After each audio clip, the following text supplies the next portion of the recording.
combat Sokh lii mooy quart de finale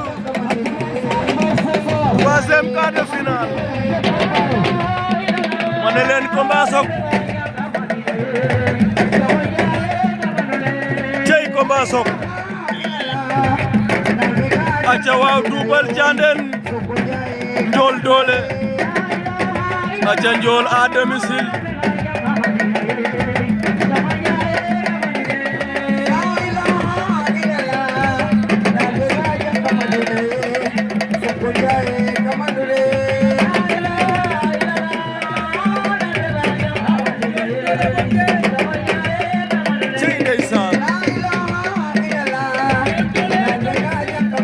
à domicile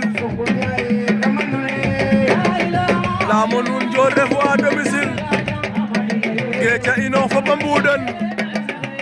kon Ndiol ba tas yaakaar cey doomu Ngéej ñu am foofu Ngéej Thiandène cey Ndiol Dollé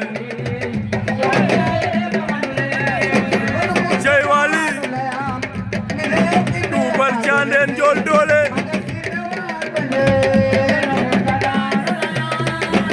ndeysaan bilaa walaay wa talaay Ndiol Géeja inooxa mbuudak batas yaakaar aca à domicile la nekk Ndiol ten saqu mba piyeex ne Double Thiandène ten saqu mba ngembal ne aca waaw cey waay kene refu njom muñi rek ku muñoona xana faaf c'est ça loi de sport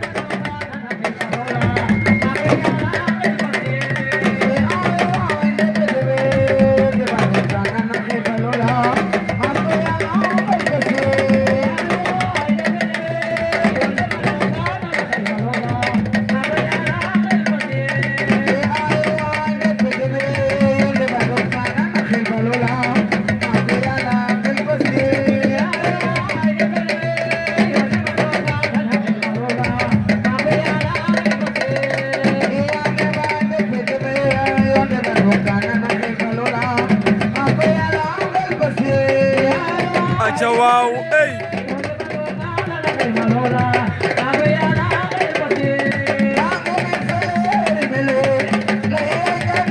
aca waaw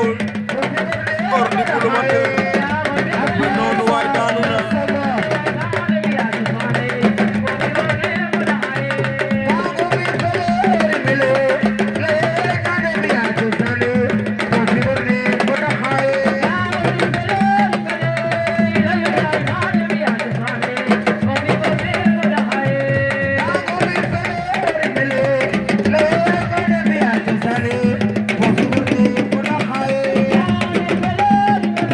mane leen bii di quart de finale du yomb Njom refe xa caaxaan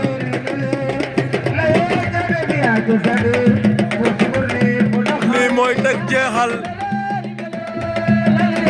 kenn du ko foowe aca Thiandène Ngéej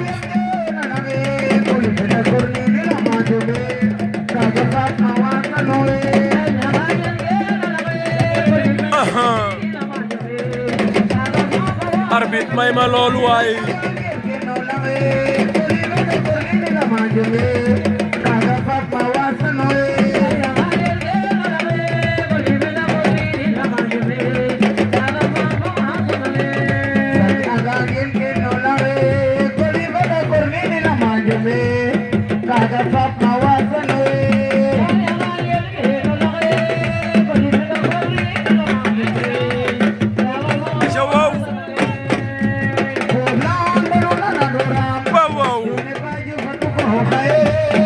tegal ma loolu waay ala ya fuut waa banu ndana ndoram te Ndiol ne ba juba du ko xoye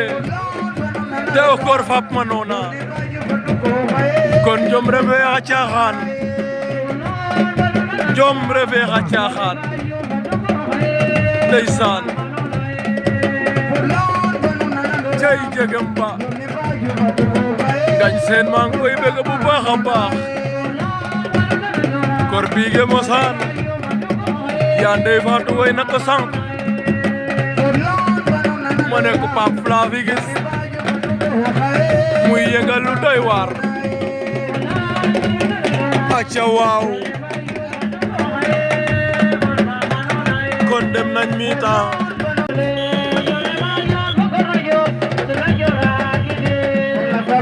acca ku ne am na ku ne da ngay jël avertissement acca deuxième round acca waaw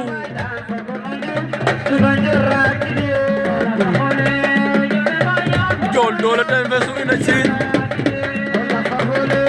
o ten dam ngem yeqane acca diggante Thiandé ak Ngéej la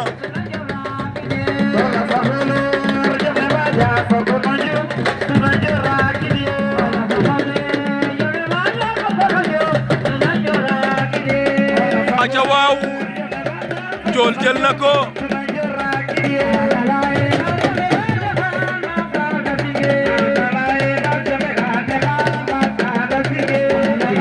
acca waaw kaga leeray de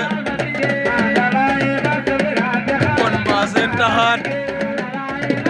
o maada leye mbaso mbegaan taxaat maaf gaana sini ndeysaan walaay maada leya ndigil cey waay waaw waaw Laga Ndong a ngi noonu waay cey Laga Ndong mboru Yak Ndong Yak Ndong ñu ngi lay ziyaare bu baax a baax di la bëgg saa su ne rek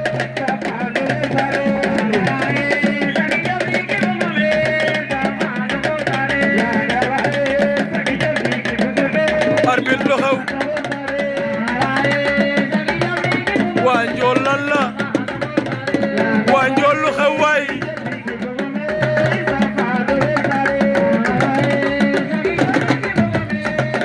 lu xew foofu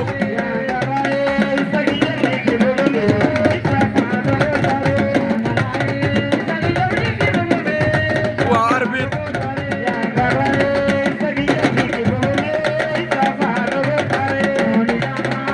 gaañu na de a xewu mene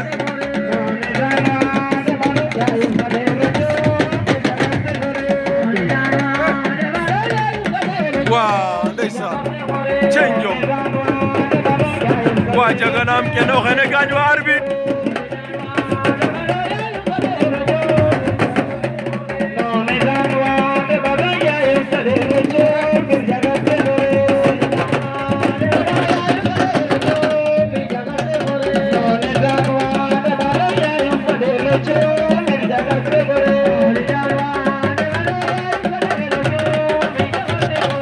cey Njom walaay Njom a ɗomay kene xu ci'onga teen o ɓeɗak o xeefan an yo gata dajna bo daawin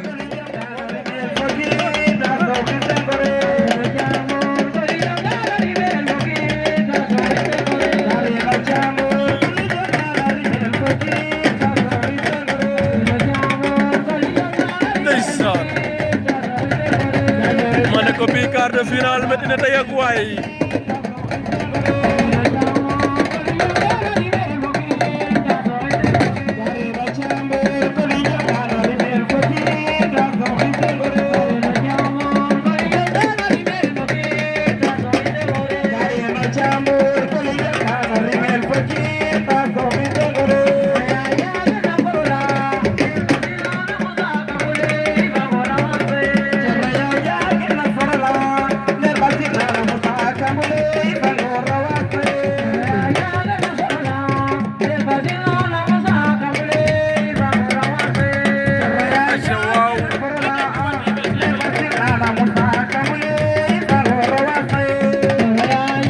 combat Sokh metti na waaye